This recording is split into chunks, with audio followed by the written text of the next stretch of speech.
Hi guys and welcome back to SwitchUp. I salute our ever-growing band of Patreons and hope the rest of you will smash that like button and maybe leave a comment if you enjoy the review. It does mean a lot to both of us. Now, the first Guacamelee was such a pleasant surprise to me. I knew it was a Metroidvania going in, I just didn't expect it to be so full of humour, comedic writing and quirky characters. Plus, it had chickens. Controllable, changeable chickens. Does Guacamelee 2 do enough to match or even exceed its predecessor, or have they over-egged the pudding? Let's find out.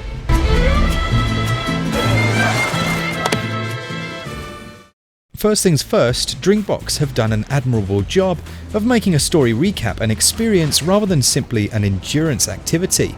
You can control an essentially overpowered version of Juan during the final scenes of the first game. Suffice to say, if for whatever reason you haven't played the first game, this recaps the story really well. Like me, Juan has really let himself go. The comforts of his life have taken their toll. His pot-belly, busy wife and mischievous children surrounding him are a testament to this. He sluggishly sets off on the important task of buying more avocados. The story opens up at this point, revealing the Mexiverse you are part of is only one of many, and is the only one in which Juan, our hero, has actually survived. The others are threatened by Salvador.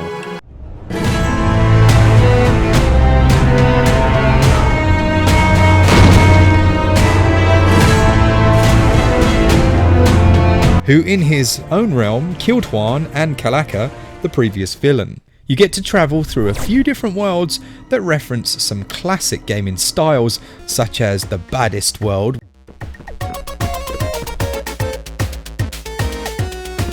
I enjoyed the inclusion of a few more stories told by the inhabitants, particularly those referring to the mighty Pollo that filled the Mexiverse. The only real disappointment story-wise is the slightly lackluster villain himself. I never really felt that concerned about him and wasn't at all surprised at the direction the story went. The side characters are all fun and suitably tongue-in-cheek. For me, the real star of this show is that mysterious chicken. That guy is awesome. Story here is probably on par with the first and scores a very good 18 out of 20. Guacamelee 2 is a Metroidvania action platformer. You unlock a vast map as you play, and regaining some of your skills from the first game takes a while. I was worried initially as the formula felt identical to the first, and while I really enjoyed that game, it certainly felt overly familiar to begin with. Thankfully, Juan has some new moves as you'd expect.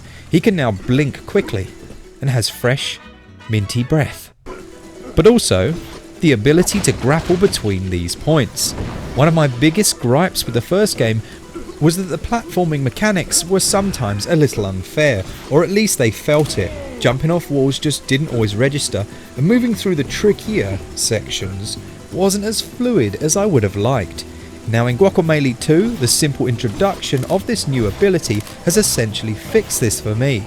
Not only does it make the platforming feel far more seamless, but it also makes new platforming puzzles possible.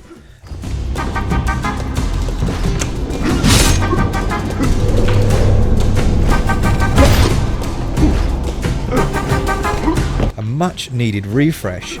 The controls remain essentially unchanged, which makes stringing long attack chains mid-air a breeze. If you're totally new to these, then it's the throwing and grappling that separates Guacamelee's combat from other more button mashing experiences. You can grapple and throw enemies using the directional stick in any of the 360-degree directions you can aim. Chaining moves to build your combo meter and upping your strength as you go.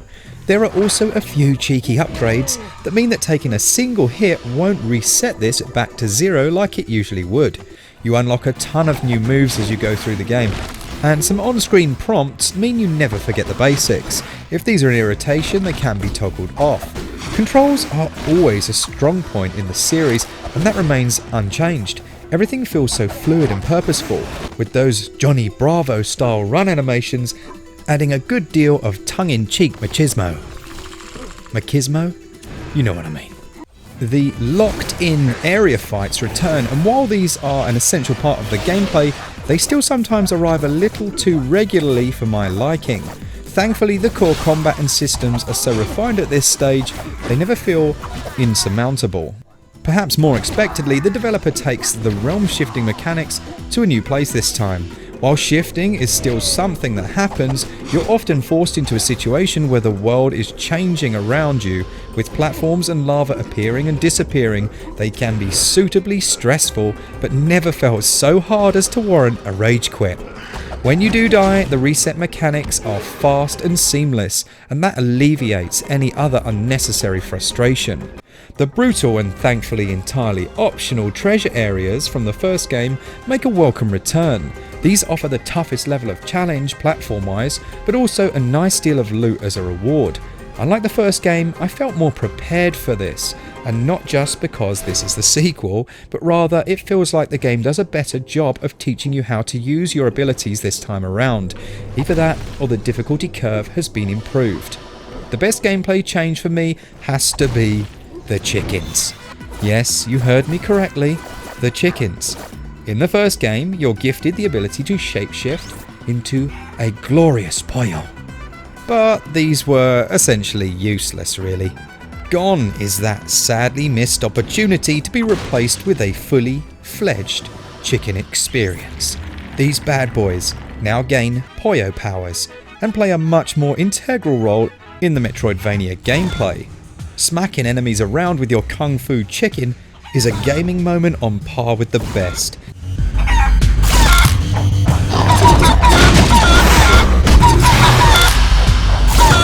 You must have played a game that gave you a big goofy smile from ear to ear.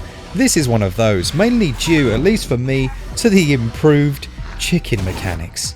Did I really just say that sentence? Improved chicken mechanics. Man, I love gaming. We see the return of a quick leveling system and other quality of life improvements, such as the vastly improved upgrade mechanic, through which you can now level wherever you are if you have the prerequisite funds. I much preferred this system to the old one. As you meet new trainers, you unlock new skill trees to upgrade. What a simple but brilliant change this was. Changing outfits is as easy as ever and can be accessed from these points right from the bat. As if this single player wasn't enough, up to 3 other players can join you for couch co-op, drop-in drop-out style play. No, I don't have 3 other people to join me, but I didn't want to play 4-player co-op anyway. A great returning feature nonetheless, for more sociable people than myself. But it can be very tricky to track your on-screen players with all the action going on. I haven't even mentioned the excellent boss fights, hidden paths, side missions, or other realms you visit, but I don't really want this review to finish in the new year. Backtracking is par for the course, but through fast travel it's kept to a minimum. Some fights can be frustratingly tough, as was the case with the first, but overall the balancing is improved this time round. Gameplay scores 19 out of 20, it is a delight. Controls are tighter than Scrooge himself, and they also score 19 out of 20. Visually the game carries a very similar aesthetic to the original, which is no bad thing, but I did notice much more of a variety when it came to the colour palette. Character animations and the overall level design are also excellent. Every area has a unique atmosphere this time around. The inclusion of other versions of your own reality allow the developers to go to town a little as well in terms of the artistic styling. The sign of great game art is usually most evident in the minutiae of small details that the majority of people will never notice. Take Juan's older, fatter self. Even his punching animation now looks sad and ineffectual. That alone probably took an animator a couple of days to implement, and that's great. The environment reacts to your passing with scenery moving, and the character models look solid and confidently made. Audio is equally energetic and upbeat.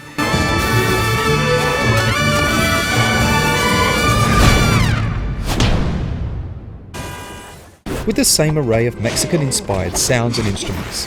Combat sounds also work well, with some creepy sounding boss fights thrown in for good measure.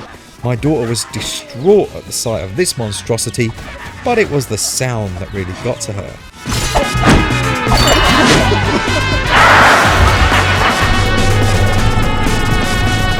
The audio package is consistently good, if not excellent. Visuals and audio score 18 out of 20. The game retails at £16.19, €17.99 or $17.99. Apart from the slightly odd European price, this seems a very good value game. The original is currently about 25% cheaper, and I would recommend picking that up if you've not done so yet. In terms of longevity then, the game, to get to 100%, is going to take you around 10 to 20 hours. It really does depend on you as a player, as there are some tough fights to get through. There's more in the way of character progression than the first game, and the inclusion of the fantastic chicken leveling is hilarious and brilliant. 4-player co-op for those with... yeah, it's just one more thing if you're able to enjoy it. This series is an absolute buy for most gamers, to be fair. It is objectively great as a platformer even on its own, and to have the Metroidvania elements as well, definitely a must buy for me. Value scores 18 out of 20. Now, aside from a slightly less engaging story, this one has some new moves which edge it ahead of the first for me. The new mechanics all feel fresh enough for a gameplay standpoint, and the tweaks to some of the more irritating elements are welcome. While not perfect, for my money, Guacamelee 2 is a sequel done right, and it scores 92%. Many thanks for watching, we hope you enjoyed the review. For all things Switch all the time, keep it Switch up. See ya!